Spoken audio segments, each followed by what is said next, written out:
તો રાજ્યમાં નીટની પરીક્ષાને લઈને તૈયારીઓ કરવામાં આવતી હોય તેને લઈને કલેક્ટર દ્વારા એક નિવેદન આપવામાં આવ્યું છે। પ્રભવ જોશી દ્વારા આ નિવેદન આપવામાં આવ્યું છે। નીટની તૈયારીને લઈને નિવેદન કરવામાં આવ્યું છે, જેમાં માહિતી આપવામાં આવી હતી। ત્યારે રાજકોટ જિલ્લામાં નીટ પરીક્ષાના કુલ 13 કેન્દ્રો છે।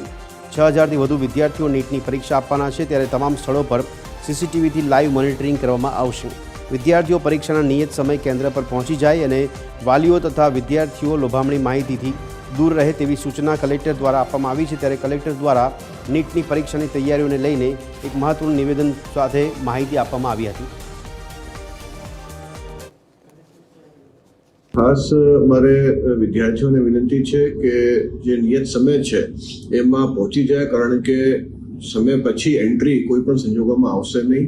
वालीओने खास कहेवानुं छे के कोई पण लोभावनी एवी जाहेरातो टेलिग्राम के सोशल मीडिया चेनलो थकी मळती होय के एमनी पासे पेपर वगैरह छे तो एवा दावाओमां फसावानुं नहीं। अने आ जे छे साव बोगस एवा क्लेम्स होय छे अने कोई पण एवी जाहेरातो आपने ध्याने आवे तो तंत्रना ध्याने मूकवा ए मारी खास आपने विनंती छे।